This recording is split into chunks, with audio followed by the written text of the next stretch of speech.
Os irmãos abram suas Bíblias em João capítulo 5.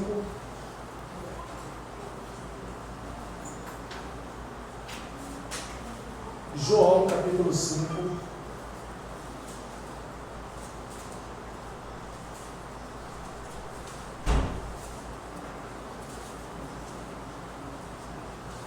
A partir do versículo 19.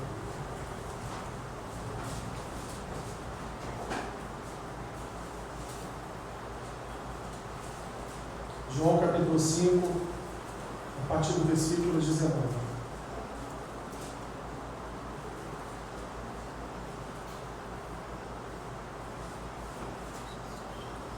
Jesus explica a sua missão. Então lhes falou Jesus: em verdade vos digo, que um filho nada pode fazer de si mesmo, senão somente aquilo que vi fazer o Pai, porque tudo que este fizer, o Filho também semelhantemente o faz.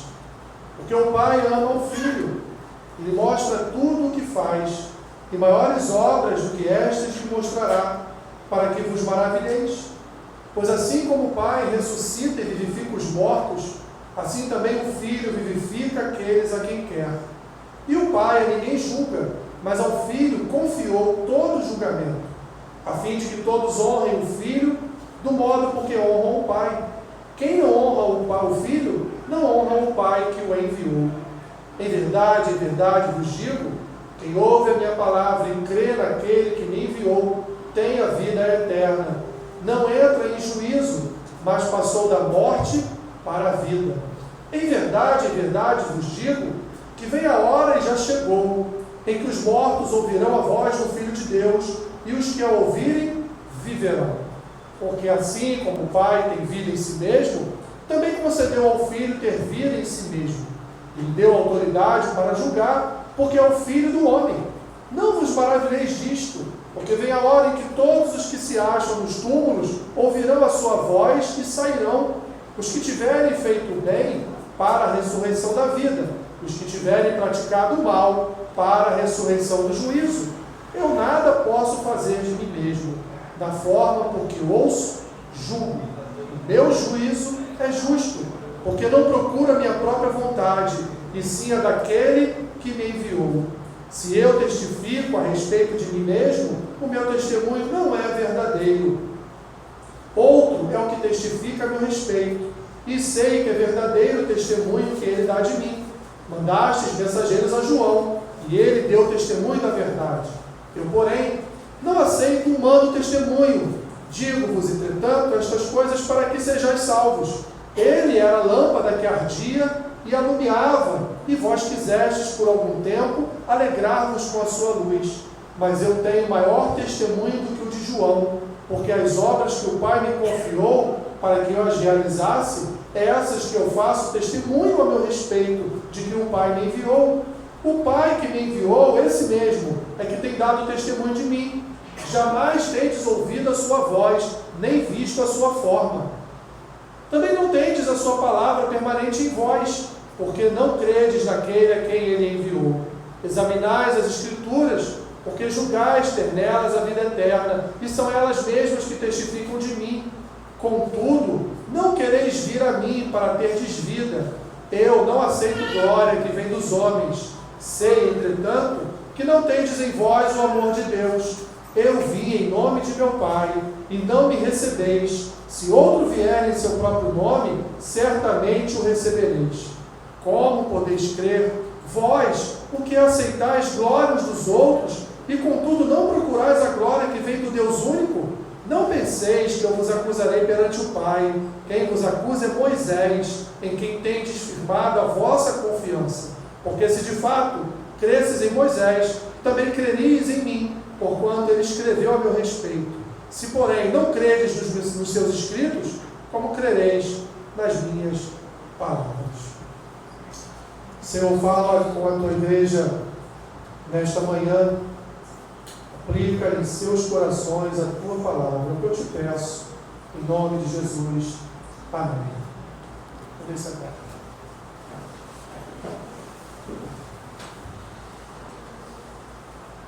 Querido, Jesus havia acabado de realizar uma cura no dia de sábado. Algo que para os judeus do seu tempo era impensável.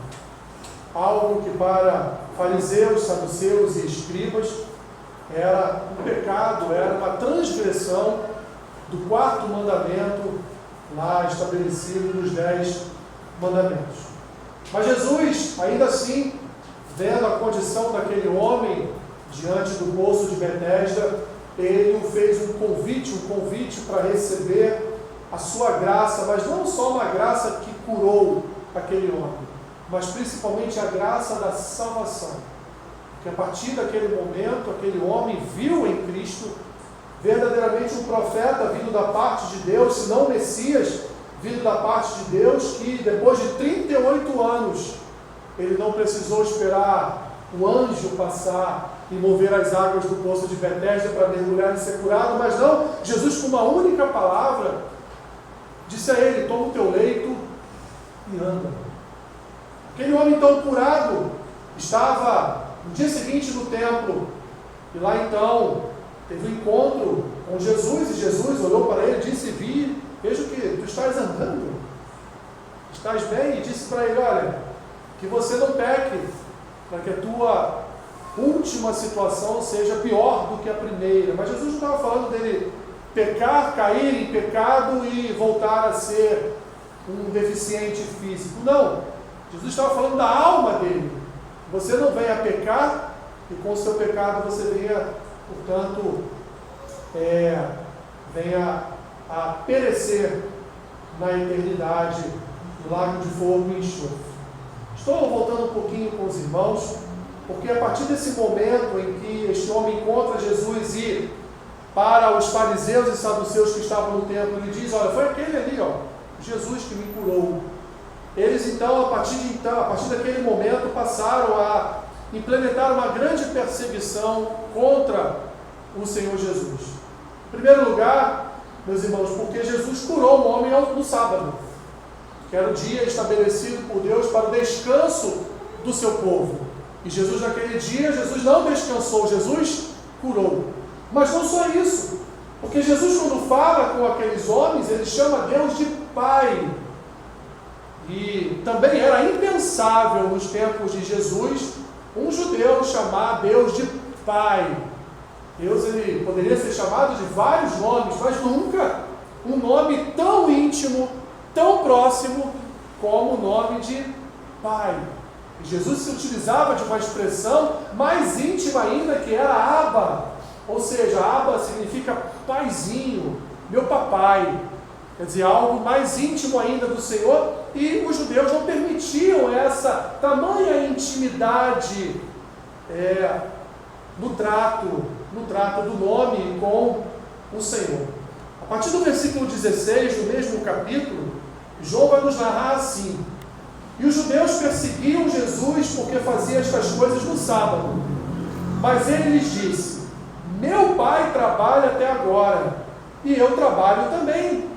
Por isso, pois, os judeus ainda mais procuravam matá-lo, porque não somente violava o sábado, mas também dizia que Deus era o seu próprio Pai, fazendo-se, portanto, igual a Deus, fazendo-se, portanto, como Deus. Era assim que eles entendiam quando alguém chamava Deus de Pai. Depois disto, meus irmãos, o que vai acontecer? Jesus, então, para tentar de alguma forma iluminar a mente ou o coração daqueles homens, Jesus vai explicar a eles qual era a sua missão, o que ele veio fazer na terra, quem era ele, com que autoridade ele curava no sábado, com que intimidade ele dizia que Deus era seu pai, que Deus era o seu papai, era o seu paizinho. Quem era ele para ter esta liberdade de infringir um regulamento dos 10 mandamentos e ao mesmo tempo também infringir uma distância legalista entre o homem e Deus? Jesus, então, a partir do versículo 19, meus irmãos, ele vai começar a apresentar a sua missão, e ele faz isso em 4 partes.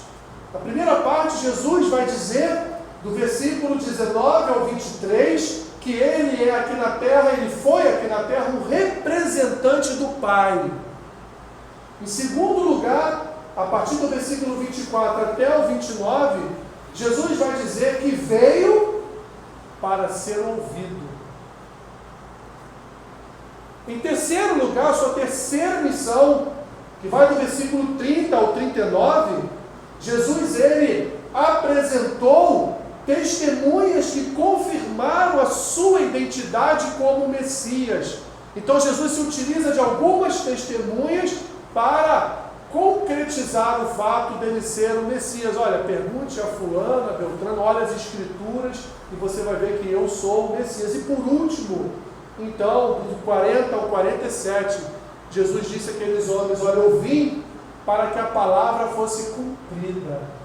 E aí ele toca no nome daquele que era o homem do Antigo Testamento mais respeitado pelos judeus naquilo que concerne as Escrituras, porque foi ele que escreveu o Pentateuco, que era um dos principais livros utilizados nas sinagogas para a pregação das Escrituras. Jesus vai citar Moisés, então, confirmando que de fato ele veio para cumprir a sua palavra. Mas vamos aqui fazer, meus irmãos, passo a passo, uma releitura de cada uma dessas partes para entendermos melhor o que Jesus apresentou quanto à sua missão. Versículo 19 diz assim: então lhes falou Jesus, em verdade vos digo, que o Filho nada pode fazer de si mesmo, senão somente aquilo que vi fazer o Pai.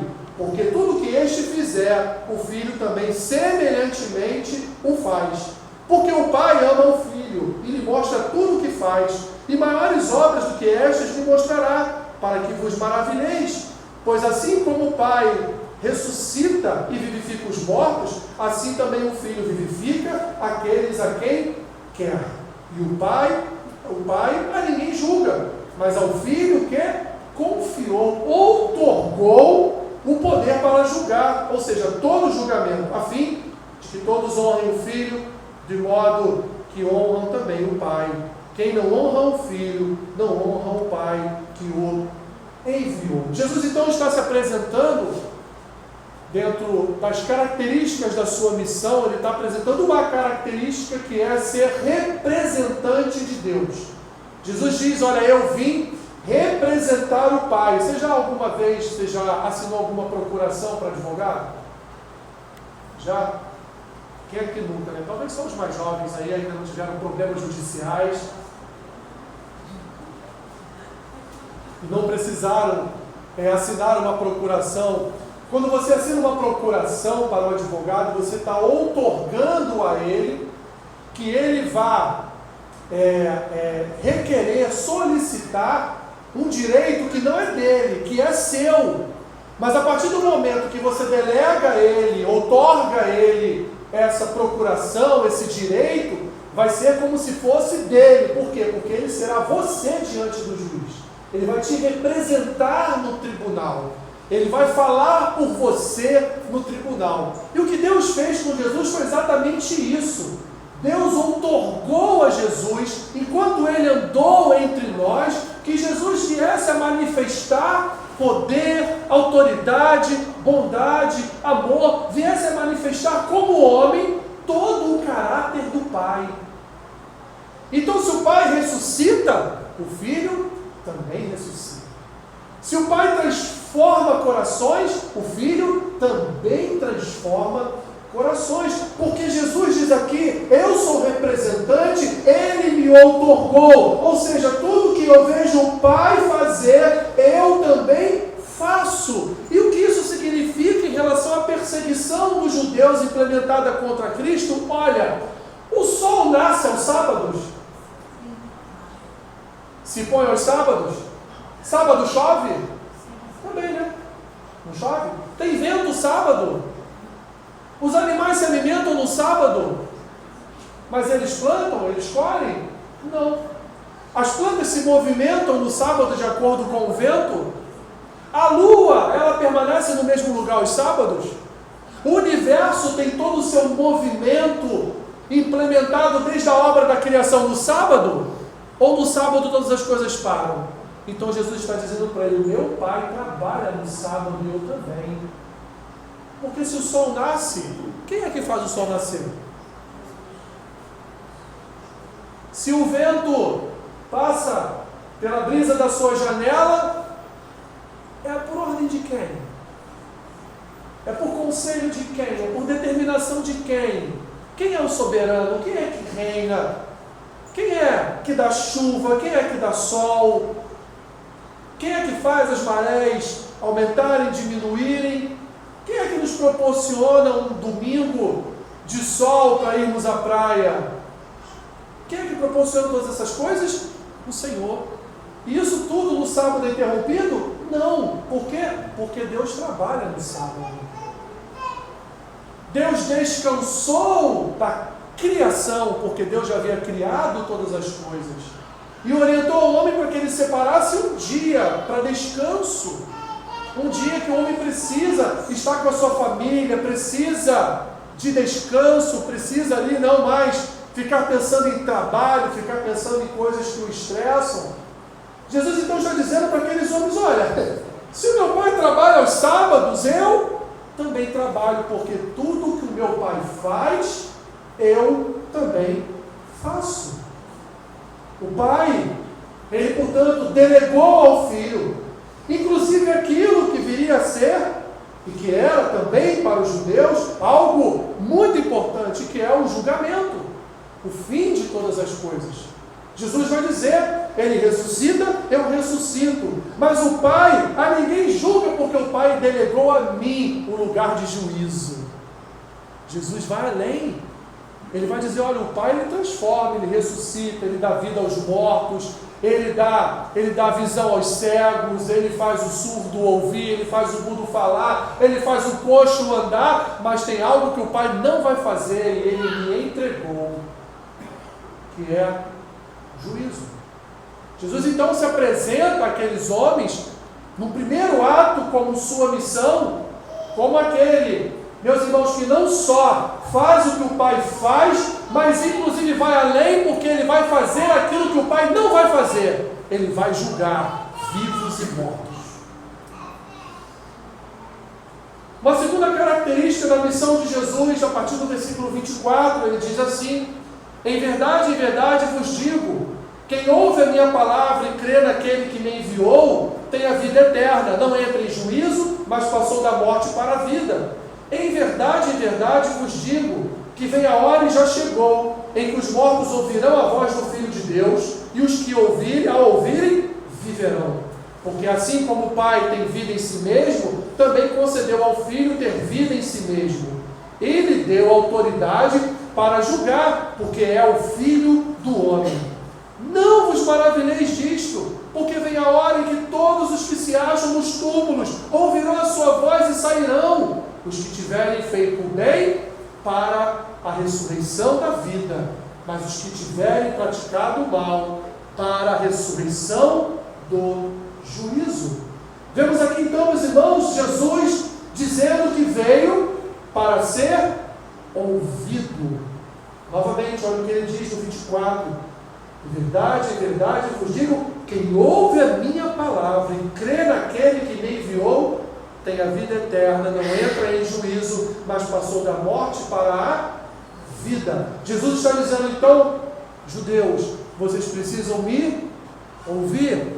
Igreja, vocês precisam ouvir quem? Ouvir a voz do Mestre. Precisamos ouvir, mas ele não fala só de ouvir a palavra, ele fala também de crer, porque a salvação, ela não vem só pelo ouvir, mas ela vem também pelo crer. Portanto, a oração que Paulo faz em Efésios capítulo 1 é uma oração assertiva, porque Paulo ora a Deus para que Deus venha abrir os olhos do coração dos efésios, para que eles venham a entender, a perceber qual o chamado que Deus tem para aquela igreja, qual o chamado que Deus tem para a vida dos efésios. Da mesma forma Meus irmãos, a nossa oração deve ser no sentido para que a cada dia Deus abra agora os ouvidos do nosso coração, para que a gente não só ouça a pregação das Escrituras, mas para que a gente também creia que na pregação das Escrituras há poder de Deus sendo manifestado. O que Paulo diz em Romanos capítulo 1, que o Evangelho é o quê? É a vergonha? Não, o Evangelho é o poder de Deus sendo manifestado na vida da igreja. Então, meus irmãos, Jesus diz que, como segundo ato da sua missão, ele veio se fazer ouvir, ele veio se fazer crer. Então, aquele que ouve e crê que Jesus é o Messias, é o Salvador, ele herdará vida eterna. E ouvir, meus irmãos, o que é ouvir? Ouvir é submeter os nossos corações aos ensinos de Cristo. Ouvir é olhar para as Escrituras e entender que o que está escrito aqui é para nós. Não é para o irmão que está do meu lado. O que está escrito aqui é para mim. Em primeiro lugar, é para mim. Em segundo lugar, é para o meu irmão. Em terceiro lugar, para os de fora, que vão ouvir, se crerem, um dia estarão aqui dentro com cada um de nós. Então a palavra que Deus deixou, meus irmãos, é uma palavra para o seu povo, para a sua igreja. Quando você compra uma TV, ela vem sem manual? Não. Por que ela vem com manual? Porque você tem que aprender a usar, manusear a TV. As Escrituras, meus irmãos, são o nosso manual de fé. Manual de fé, de ética, de moral, de civilidade. É o nosso manual celestial. As Escrituras, portanto, foi a palavra que Deus deixou para o seu povo, para a sua igreja, para que nós observássemos as Escrituras, crêssemos no que está aqui, porque quem nos deu a Escritura, o que João disse lá no primeiro capítulo do seu Evangelho, que nós já vimos aqui, que Jesus era o quê? O Verbo. Então Jesus se revela na palavra, porque Ele é a palavra, Ele é o Verbo. Então Ele diz o quê? Ouça e creia. Ouça e creia. Então crer, ouvir e crer é exatamente submeter os nossos corações aos ensinos de Cristo. O que ouve e crê, como ele diz aqui, usufrui dos privilégios da vida eterna, ainda nesta terra, porque todos nós, meus irmãos, salvos, já estamos participando da vida eterna. Nós só ainda não fomos, e ainda não fomos transformados, mas nós já estamos vivendo, meus irmãos, no contexto de igreja, já estamos vivendo a vida eterna. Porque todos os dias nós falamos a respeito das coisas que estão por vir. Essa pessoa que está justificada e perdoada, ela não está mais morta, porque Cristo lhe concedeu vida através da sua palavra e através do crer. Então Jesus diz para aqueles homens, como segunda missão que eu tenho é falar e vocês me ouvirem. Como segunda missão que eu tenho é proclamar o reino do Pai, é proclamar as Escrituras, é ensinar a vocês as Escrituras, fora desta compreensão totalmente legalista que vocês têm lá do Antigo Testamento, mas é ensinar a vocês que o legalismo, ele é combinado com banhos da graça de Deus, e vocês precisam compreender que o Messias está aqui para falar com vocês, para vocês ouvirem e crerem naquilo que está ouvindo. No entanto, por outro lado, meus irmãos, aqueles que ouvem a palavra, mas não creem que Jesus é Senhor e Salvador, eles herdarão a morte eterna, como o próprio Senhor Jesus diz aqui no versículo 29. Terceira missão de Cristo, meus irmãos, ele apresenta, dentro da sua missão, ele apresenta as testemunhas dessa missão. E quem são as testemunhas da missão do nosso Salvador? Em primeiro lugar, o próprio Pai, testemunha de Jesus. Em segundo lugar, o homem. Quem era esse homem que testemunhava de Cristo? Ele mesmo, João Batista. Ele foi testemunha, ele preparou o caminho, ele testemunhou que o Salvador viria, e ele inclusive batizou o Salvador, dando ali testemunho de que aquele era o Messias enviado de Deus. Não só isso, meus irmãos, os próprios milagres de Jesus testemunham quem ele era. E por último, as próprias Escrituras. Ele fala do versículo 30 ao 39, eu nada posso fazer de mim mesmo, na forma porque ouço, julgo. O meu juízo é justo, porque não procuro a minha própria vontade, e sim a daquele que me enviou. Se eu testifico a respeito de mim mesmo, o meu testemunho não é verdadeiro. Outro é o que testifica a meu respeito, e sei que é verdadeiro o testemunho que ele dá de mim. Mandastes mensageiros a João, e ele deu testemunho da verdade. Eu, porém, não aceito testemunho humano. Digo-vos, entretanto, estas coisas para que sejais salvos, porque João, ele tinha um grande respeito da comunidade de judeus. Por isso Jesus cita o nome dele mesmo dizendo, olha, eu não aceito testemunho humano, mas João era para vocês uma lâmpada. João era para vocês uma lâmpada, e essa lâmpada ardia e alumiava. E vós quiseste por algum tempo alegrar-vos com a sua luz. Vocês se alegravam com o testemunho de João, se alegravam com a ministração de João, se alegravam com o batismo de João. João é uma testemunha de quem eu sou. Embora para mim, testemunhos humanos não sejam suficientes. E ele vai completar, mas eu tenho maior testemunho do que o de João, porque as obras que o Pai me confiou para que eu as realizasse, essas que eu faço, testemunha a meu respeito, de que o Pai me enviou. Vocês viram lá o paralítico que estava diante do poço de Betesda, que eu cheguei ali e disse para ele, você quer ser curado? Ah, eu estou aqui há 38 anos, ninguém me lança aqui dentro do poço, ninguém me lança dentro dessa piscina, quando o anjo passa e movimenta as águas. Poxa, como é que eu vou ser curado? Jesus então diz para ele, toma o teu leito e anda. Jesus está dizendo, olha, o que o Pai me confiou eu faço. Pessoas serão curadas por mim, e os meus milagres testemunharão quem sou eu. E não só isso, ele vai terminar. O Pai que me enviou, 37, esse mesmo é que tem dado testemunho de mim. Jamais tendes ouvido a sua voz, nem visto a sua forma. Também não tendes a sua palavra permanente em vós, porque não credes naquele a quem ele enviou. Examinais as Escrituras, porque julgais ter nelas a vida eterna, e são elas mesmas que testificam de mim. Jesus apresenta 4 testemunhas a respeito de quem ele é, dentro da sua missão.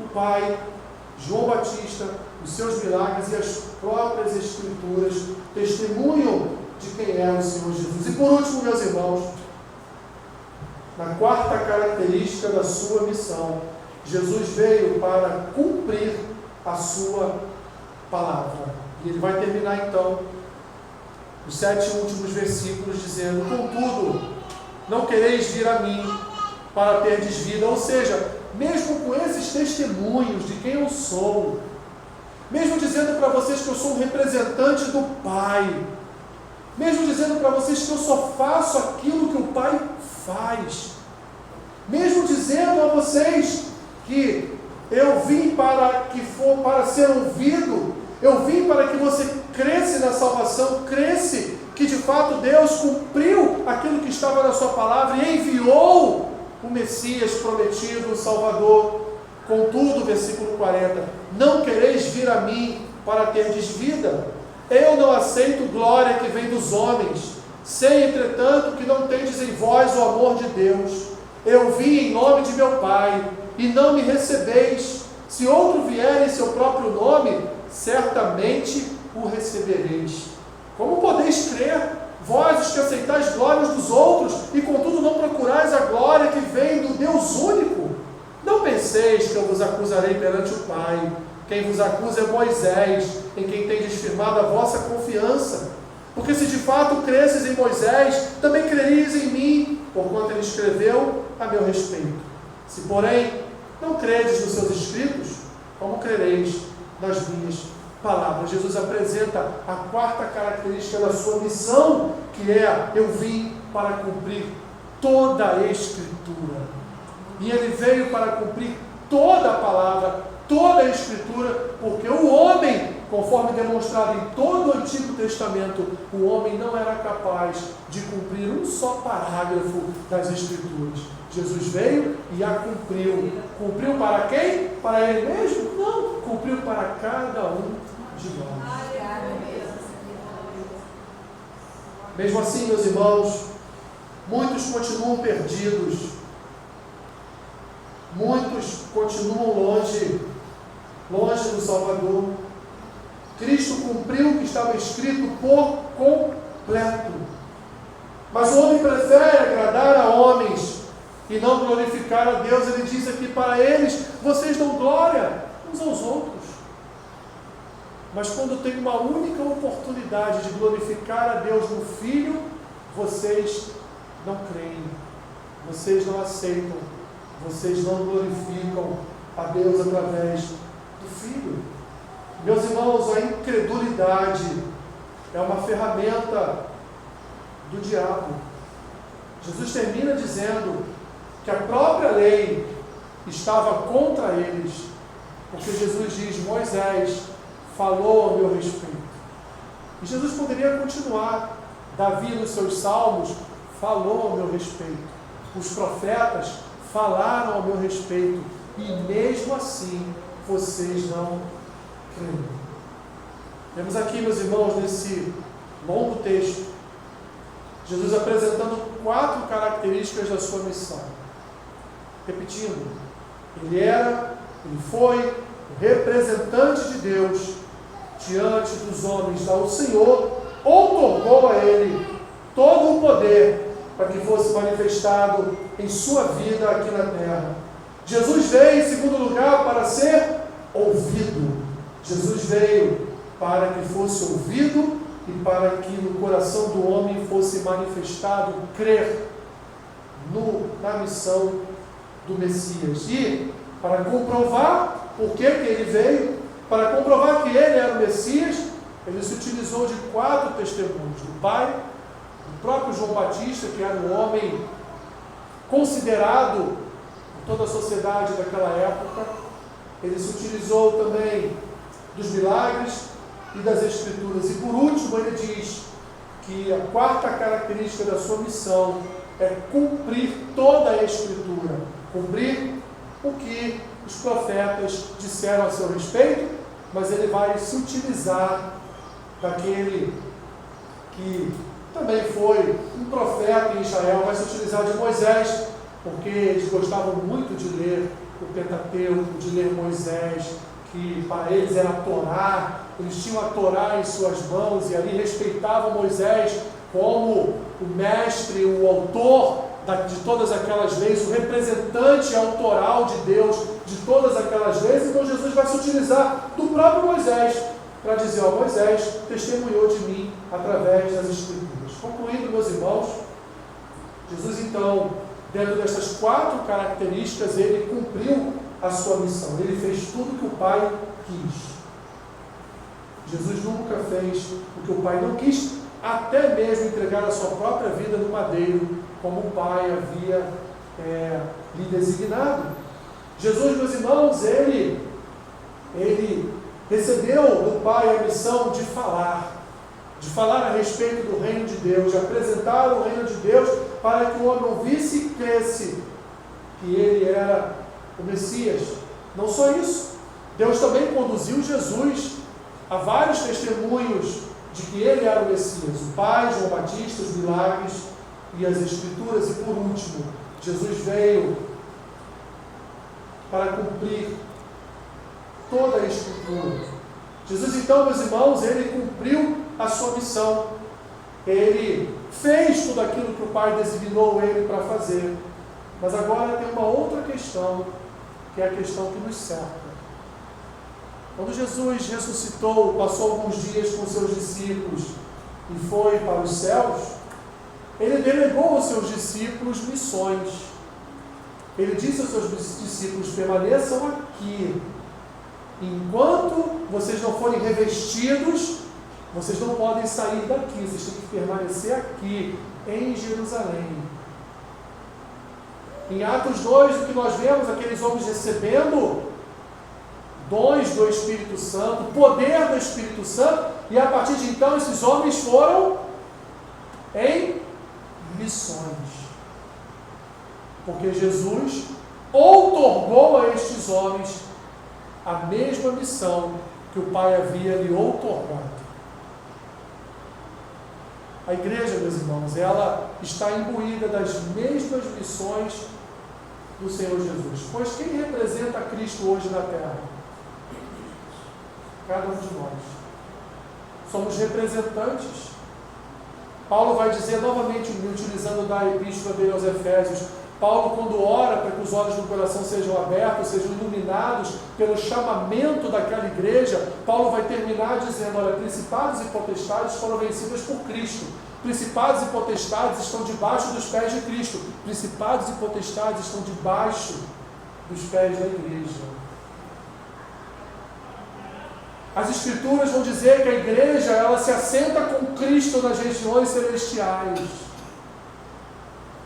As Escrituras vão nos ensinar, não só as Escrituras, mas toda a história da igreja, vai nos ensinar que a igreja, ela possui missões. E sua primeira missão é representar Deus na terra, ser luz para o mundo. Quem era a luz do mundo? Entre os homens? Jesus. Mas não só isso. Jesus também vai nos outorgar, porque assim foi outorgado a Ele. Ele vai nos outorgar, meus irmãos, sermos o arauto, ou seja, sermos a sua voz, a sua proclamação. Porque quem é que proclama as Escrituras hoje? Jesus ainda está entre nós? Só em Espírito. Mas Ele está pisando aqui na terra? Ele está como homem? Não. Quem é que está proclamando as Escrituras? A igreja. Nós somos o arauto. Nós temos como segunda missão proclamar a palavra, proclamar o Evangelho. Temos como primeira sermos representantes de Cristo, temos como segunda proclamar o Evangelho, proclamar as boas novas da salvação. Quem informa o mundo que o Messias veio? A igreja, o seu povo, através de quê? Da sua palavra. Então quem ouve a Escritura ser pregada e crê, terá a vida eterna. Até hoje essa missão de Cristo continua a reverberar, mas agora através do seu povo. Quando a palavra é pregada, Cristo se manifesta e salva, porque é Ele que salva.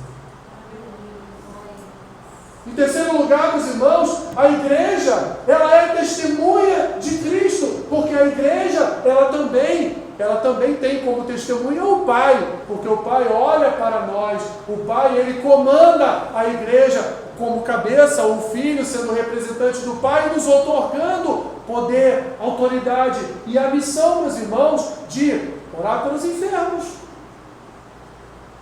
orar pela salvação de almas.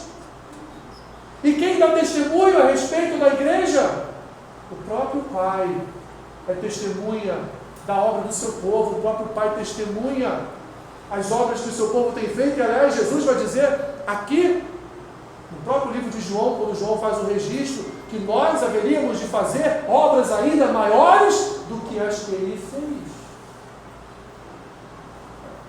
Os milagres que acontecem no meio do povo, os milagres que acontecem na igreja, testemunham, meus irmãos, de que nós somos representantes de Deus aqui na terra. As Escrituras testemunham ao nosso respeito, porque as testemunhas falam de um povo, de uma nação santa, de um povo propriedade exclusiva de Deus, de uma raça de eleitos, de um sacerdócio santo. As Escrituras falam a respeito de um povo que foi escolhido e separado para proclamar. Então as Escrituras testemunham de nós, as Escrituras testemunham da igreja. Em último lugar, meus irmãos, Cristo cumpriu toda a Escritura, e no cumprimento da Escritura, no cumprimento da sua palavra, nós fomos, meus irmãos, comissionados em espalhar o cumprimento desta palavra por toda a terra. Pois o que ele diz para os seus discípulos em Mateus capítulo 28? Ide a todos os lugares, proclame a palavra, façam discípulos. Você só faz discípulos se você falar da palavra. E batize-os em nome do Pai, do Filho e do Espírito Santo. A missão de Cristo, meus irmãos, para concluir, a missão de Cristo hoje está em nossas mãos. Ele nos ensinou enquanto andou aqui entre nós, e ao ser elevado aos céus, ele deixou os seus discípulos e, por consequência, toda a sua igreja, missões. Representá-lo nesta terra. Fazer a sua voz ser ouvida, proclamar a sua voz em toda a terra. E aquele que crê será salvo. A igreja proclama o Evangelho. Aquele que crê é salvo. Temos testemunhas do que fazemos. O próprio Pai é a nossa testemunha. As Escrituras testemunham o nosso respeito. Os milagres que acontecem em nosso meio testemunham da obra de Cristo em nossas vidas. E por último, meus irmãos, nós continuamos a obra de Cristo no que concerne a reverberar a sua palavra, a continuar andando para que Cristo complete a sua boa obra sobre toda a sua igreja. Então não olhe para esse texto de João como uma missão de Jesus, mas olhe para esse texto de João como uma missão de todos nós, como uma missão da igreja, como uma missão daqueles a quem Deus outorgou, como Paulo vai dizer em Efésios, poder e autoridade vindo do alto para proclamar a sua palavra para a salvação de almas. Amém? Amém. Senhor, obrigado por nos outorgar tamanha honra de sermos missionários, representantes do Teu bom nome. Não à toa, Senhor, que Cristo nos designou para ser sal e luz. Não à toa a igreja, ela é comparada a candeeiros no livro de Apocalipse. Não à toa, após reunir-se com os seus discípulos, por alguns dias o Senhor os comissionou, entregou em suas mãos uma missão, e não seria uma missão só dos seus discípulos, mas seria a missão, Senhor, de todos os discípulos que seriam levantados e formados e forjados na história do Teu povo, até o dia que o Senhor voltasse. Entregou em suas mãos a proclamação da Tua palavra, com poder e autoridade, a representação da Tua imagem e semelhança nesta terra. Obrigado, Senhor, porque muitos ouvem através das nossas vozes a Tua voz e creem na Tua palavra e são regenerados pelo Teu Espírito, são salvos pela Tua graça, são justificados pela obra de Cristo e são regenerados. Obrigado, Senhor, porque o Senhor continua falando através da Tua igreja. O Senhor continua cumprindo a Tua missão, mas agora através do Teu povo, povo que o Senhor escolheu, povo que o Senhor designou, povo que o Senhor enviou para falar em Teu nome, para realizar milagres e maravilhas em Teu nome, para proclamar a Tua palavra em Teu nome. Obrigado, Senhor. Não há maior honra para o homem do que ter esta missão em sua vida, de proclamar as Tuas boas novas de salvação. Abençoe esta igreja, Senhor, na proclamação da Tua palavra. Ajuda-nos, ó Deus, a não nos desviarmos nem para a direita nem para a esquerda, mas permanecermos sempre na direção do alvo. Abençoa-nos, Senhor, como igreja que proclama a Tua palavra, para que vidas sejam salvas. Em nome de Jesus. Amém.